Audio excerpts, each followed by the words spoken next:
Hi, I'm Paul Scheider from Hedgehog Leatherworks, and I'm joining you right now to demonstrate some very simple but very effective techniques for lashing. So this is going to allow you to tie two sticks together with cordage or rope or twine or whatever it is that you have available. Now the techniques I'm going to show you are simple, but they are going to allow you to do this very effectively. It's going to bind the sticks together very strong, and it's also going to minimize the amount of cordage that you need to do that. Now that's an important thing for this technique because cordage in wilderness survival can oftentimes be a limited resource. If you're going out with a supply of your own, well, that's great, you're going to have an excess of it, but at some point it's going to run out. If you're going out and you don't have any cordage, you're going to have to make some. And that can be a difficult variable because sometimes you're going to have lots of material available, other times you're not, and then when you get that material you're going to have to actually construct it. And I've done several other articles and videos on that, so be sure to check that out. It's a whole separate technique in its own. Thanks for joining, let's get started. First, let's talk about materials. And since these are lashing techniques, obviously that means we're going to need sticks and string. Well, I've selected two sticks here for the sake of our example, and they are about the same diameter. They do not have to be, although I prefer that. I think it makes the cutting and lashing a little bit easier. I have also taken the liberty of making one of these X gouges in one of the sticks. This is going to come into play a little bit later, and it's going to be a crucial part of what makes this technique effective, and I'm going to show you how to do that. Of course, the other thing we need is string, twine, cordage, anything like that. A lot of folks like to use 550 parachute cord. This is nylon stuff. A lot of military folks use it.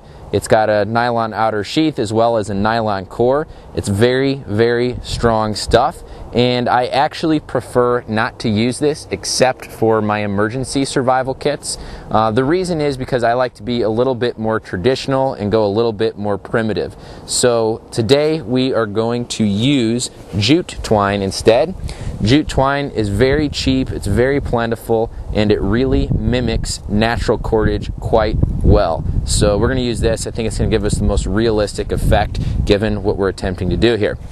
The last thing that you're going to need is a baton stick, and I love these things. They are so useful in so many applications in wilderness survival. Basically, it's just a stout branch. It's less than arm wrist thick, but it's going to be used to pound the back of our knife, and it's going to help us do those X gouges. Okay, now before we jump into all that, I need to show you a couple basic knots, and I'm going to use the 550 cord for this because it's going to show up better on camera. One of them is called the clove hitch, and this is something I've learned from the rock climbing community. Very effective knot, and I'm going to get so that you can see as if you're looking over my shoulders here. Basically, a clove hitch is made by taking loops and making them over each other. So if you're taking your right hand, you're going to go right over left to create a loop. Then you're going to create a duplicate loop by going right over left, just like this. And now you're going to take the right and put it behind the left so that you have two loops. Our stick is later going to go through both of those loops, and we pull the ends down tight just like that. That is a clove hitch.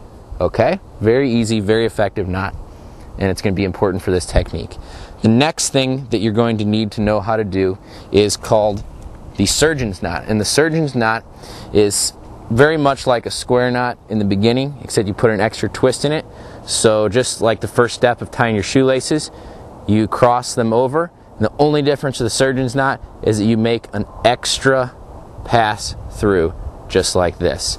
And then you finish this knot off with a square knot later in the video, which is just going to be right over left and then left over right.